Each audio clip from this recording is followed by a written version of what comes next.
Okay. And as we look around the world today, we see the world is in crisis economically wise. We find that in Europe, especially like in Greece and in Italy, they're talking about, you know, like Greece succeeded from the Eurozone because their economy is so bad. And not just in Europe, but here in the States, whether the fault of the governments or our own, the governments we voted into to save us from our woes or our own, we find that we are in an economic downturn. We cannot just stand back and wait anymore, but instead we have to educate ourselves. That's why I thought I could take the class to school in Savings 101 with an emphasis in why should we save. Key is if we save, we can see a lot more of these. Amen. And key facts of a survey from the Bankrate posted on Bankrate.com posted on CNBC is that Americans are seeing more zeros than ever before. The number of Americans with no emergency savings went from 24 to 28%. Emergency savings is viewed as 6 months or more insufficient savings. And families' net worth went from 126,000 in 2007 to 77,000 in 2010, and we're in 2012, so you can imagine. Reasons to start saving. If we save, we have more options. Starting early is likely to give you more money for retirement.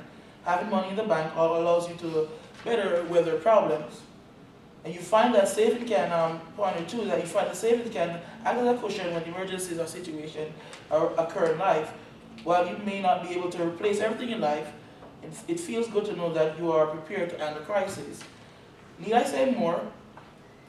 You won't have to base your career choices solely on compensation. You find that if you have more money in the bank and you're doing something just to get by, you know, the boss won't walk over you. You can walk out on the boss. You know, you won't have that much leverage over you.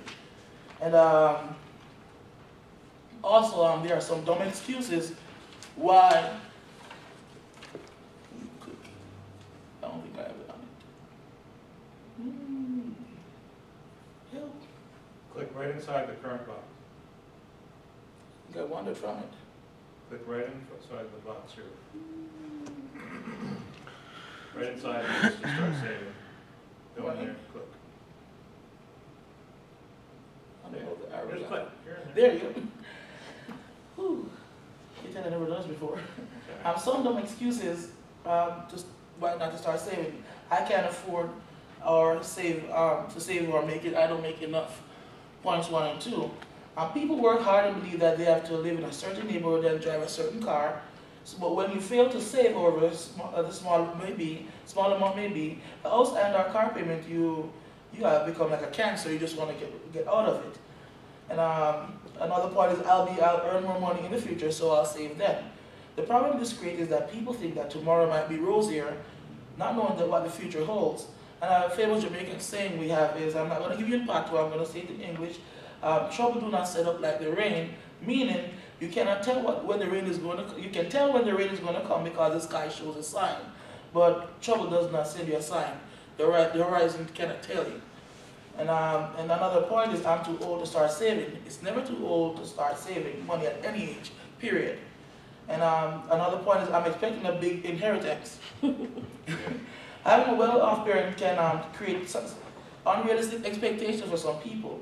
Coupled with the fact that people are living longer nowadays, we have to take into consideration that most people, when they die, estates end up paying most of it in basically medical expenses and any that the person accrued before they passed on. And I'm just going to leave some smart saving tips. Yeah. Put savings on autopilot, meaning have money directly deposited from your paycheck or even your checking account into a dedicated savings account. You won't miss what you don't see, and putting your savings on autopilot is a great way to reinforce the savings habit when unplanned expenses inevitably come along. Get a high-yield savings account. There are 3 requirements you should have when you create your rainy day fund. It must be liquid, meaning you can get money when you need it. It must be free of investment risk. You don't want to save for retirement like we saw on Wall Street, and next thing you know, your money went from that much to this little. And you must earn a return on it. Basically, you don't pay the bank to keep your money too much. You know, give them a little bit to get by, but not every penny you have. And find a free checking account.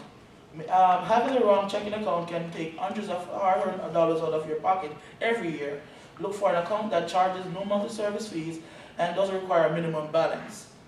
Track your monthly spending. You know, fewer than 6 in 10 Americans, just about 58% estimated, track their spending against a monthly budget or spending data, and that's from the data that has been collected.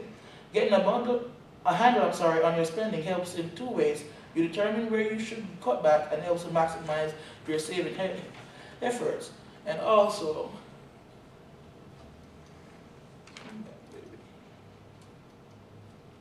basically, if you fail to plan, you plan to fail. Thank you. You're welcome. Nice work.